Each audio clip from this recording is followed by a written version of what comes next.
Hi, I'm gonna walk you through getting the set of pipes set up and strapping them on for the first time. So what I always start with is the bellows. So you'll have an arm strap and you have a chest strap here. So what I like to do is I'll hold it in my right hand. I'll cinch this up, not super tight. Just, it can move and I can breathe. For me, the best spot is right about my solar plexus, right around here. And then for the arm belt,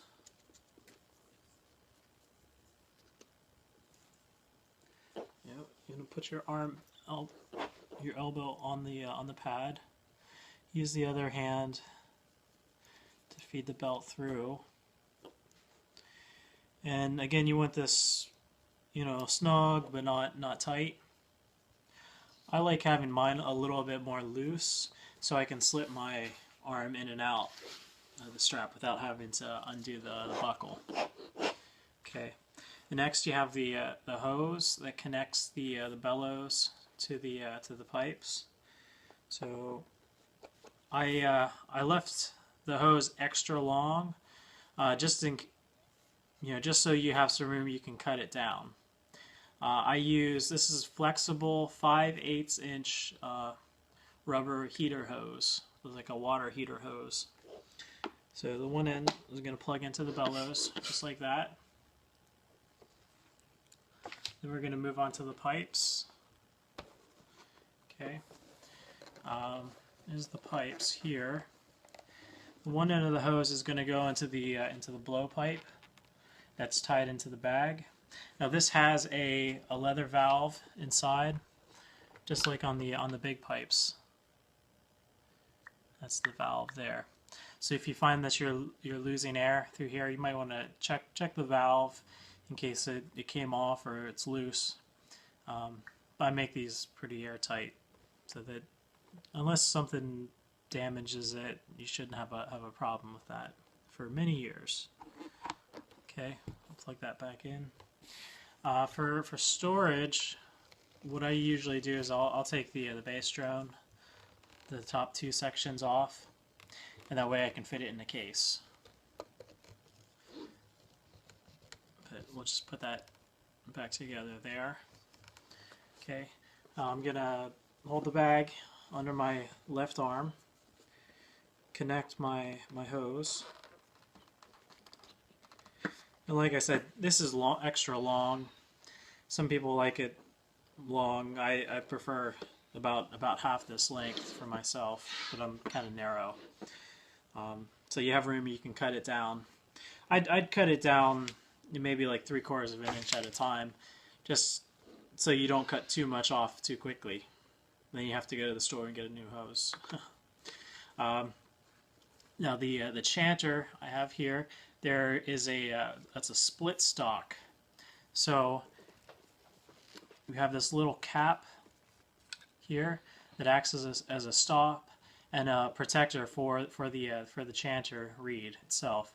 You shouldn't have to take this off. But that just fits in there nicely.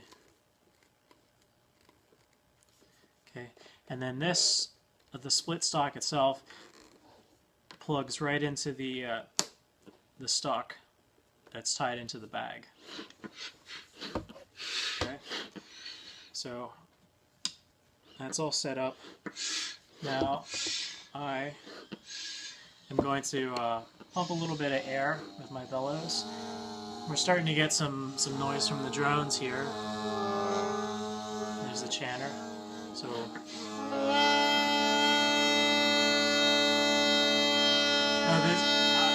set's set up to use just very little air pressure.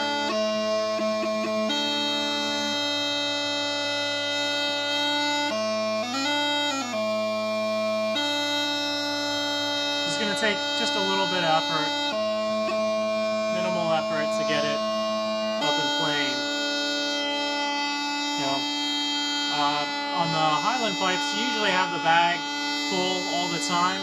On small pipes, you want the bag, 3/4, 90% full, rather than 100% full all the time. My Bellows, I'm just supplying air to the bag when it needs air.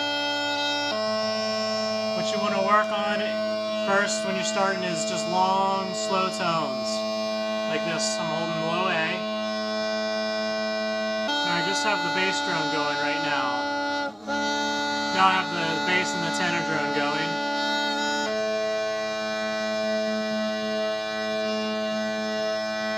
And when you want to shut the drones off, you can just tap the end and that'll shut it off. Sometimes you can flick them back on like that. So it's a little more difficult because the hole is so small versus like the big pipes. So there you just tap the end and it's off.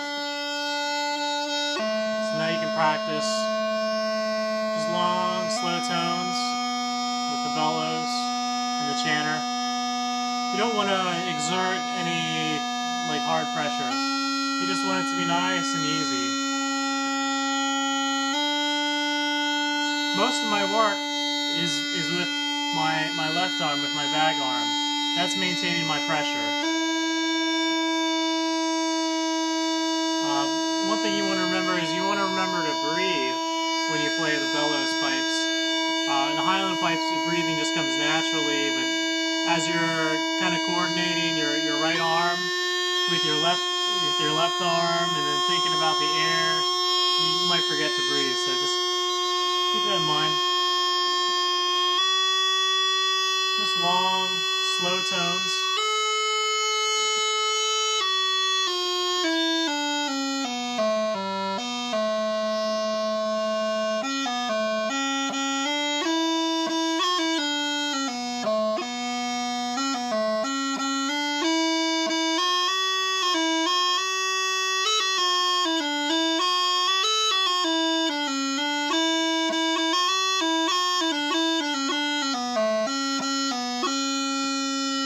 Play simple tunes like that to get started. Whatever you're comfortable with.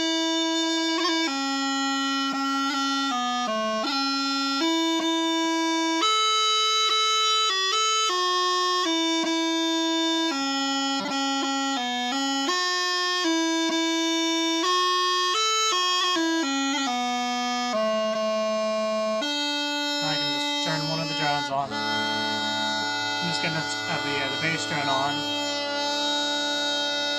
I'm also giving you these little wood stopper pins that you can plug your drones with.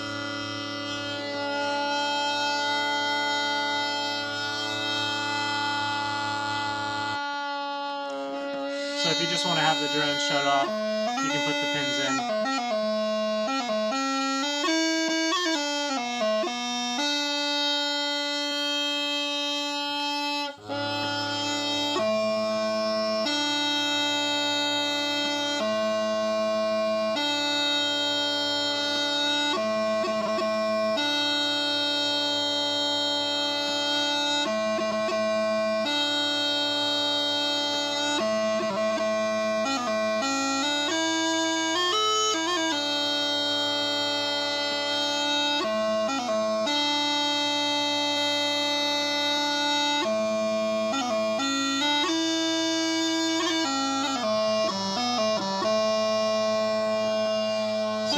Drones, you have the bass drone, that's the long one with the 3 sections.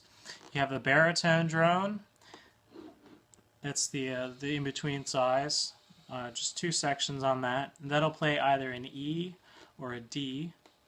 And then we have the tenor drone, which is the shortest one, just 2 sections of that, and that's going to play A in unison with your low A.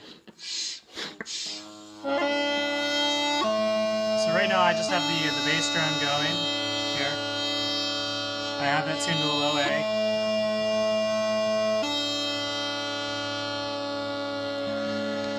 So I just opened up the tenor drone.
this technique.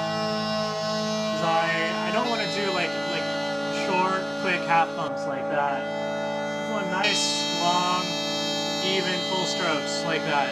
Just nice, easy, low effort. Remember, your bag arm is doing most of the work with controlling the pressure. My Bellows is just supplying air. So I just want to do that nice, even, steady. You can see I open the Bellows up all the way. Then come in nice and slowly. Open. Close. And just practice doing those long tones like that. A lot of people find the baritone drone distracting. So we'll just shut that off. And I just have the tenor and the bass. What I'd like to tell people is just, you can even shut the tenor off and just practice with the bass drone and the chanter. That way you can listen to the steadiness of the drone versus your chanter. You want to play them in tune with each other. Find that sweet spot of the pressure with my bag arm. And it just takes very little effort to play. You'll struggle a little bit at first, but just keep practicing long, steady tones, simple tunes.